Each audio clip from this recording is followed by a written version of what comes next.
Nous, on est Interversion à Montréal, sur Saint-Laurent. On occupe une petite niche de meubles plus créatifs, de meubles un peu plus dispendieux aussi. On travaille quand même avec des gens bien connus. On a Charles Godbout, on a Olivier Desrochers, on a Geoffrey Rollet et puis Sabrina Cerveau, qui sont deux personnes qui travaillent ici à l'interne, qui sont deux designers qui travaillent ici à l'interne. Mais on en a une quarantaine. On a Kino Guérin, évidemment, qui fait des très belles choses, Michel Rouleau. On a aussi beaucoup de pièces d'artistes, en fait, ou des séries limitées, qui sont des pièces qui sont souvent uniques ou de diffusion très limitée. Donc, c'est des artisans vraiment qui font l'ensemble de leurs produits.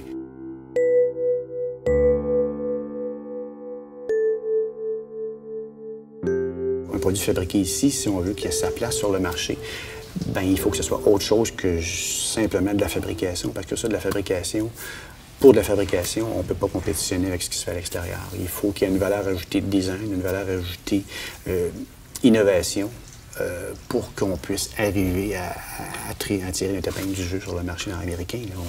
On a des employés ou des techniciens ou des ébénistes qui sont payés 10 fois le prix de ce qui se paye en Chine. Donc, comment voulez-vous être capable de justifier un prix si vous n'arrivez pas avec une idée ou avec un degré d'innovation suffisamment grand pour pouvoir faire valoir votre produit sur le marché? Il y a 3 maillons importants. Hein. Il y a le créateur, oui. Ça, on sait qu'on a une bonne masse critique. On sait qu'on a de très bons créateurs au Québec. Il y a le fabricant, puis il y a le détaillant. Je pense que, bien évidemment, en bout de ligne, il y a le consommateur, là, mais il reste que la force d'une chaîne est déterminée par son maillon le plus faible, puis malheureusement, il y a des maillons très faibles. Souvent, le fabricant n'est pas très disposé, disons, à mettre en marché des produits un peu plus risqués, surtout dans un contexte économique un peu plus difficile comme ce qu'on connaît actuellement, surtout dans un contexte de grande concurrence. Le fabricant va être porté à aller vers des produits un peu plus génériques ou un peu plus safe.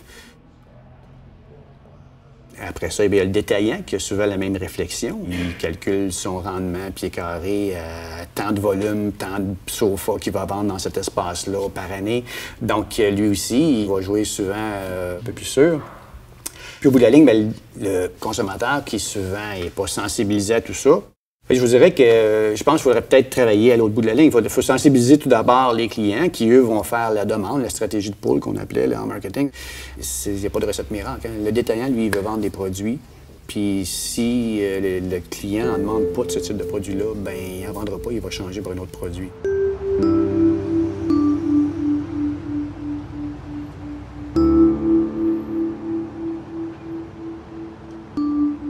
Les repères des consommateurs ont changé beaucoup, en fait. Là. Il y a 10-15 ans, les gens s'attendaient de payer, disons, 3 000 $ pour un bon sofa en cuir ou 3 500 $. Aujourd'hui, les gens voient sur le marché des sofas en cuir à 1 000 $.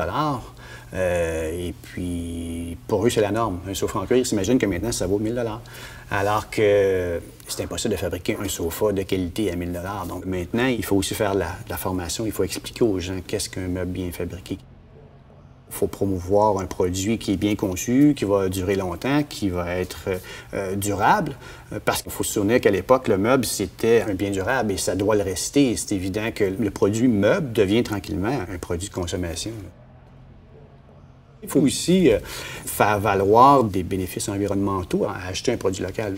Un sofa qui a fait 12 000 km dans un conteneur avant d'arriver, bien, je ne pense pas que ce soit un bien qu'on puisse considérer comme un bien socialement acceptable ou durable.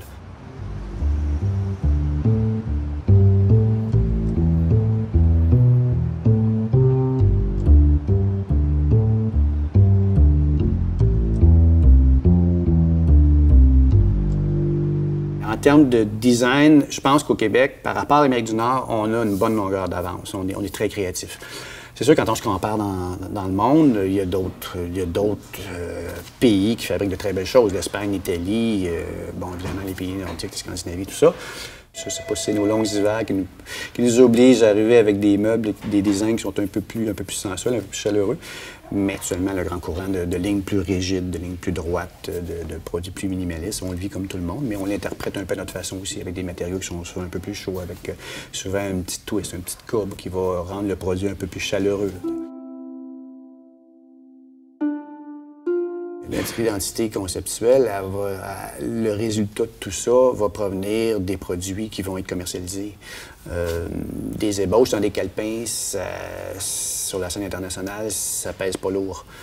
C'est des produits dans des foires, c'est des produits sur des planchers de vente qui vont tout d'abord marquer notre identité.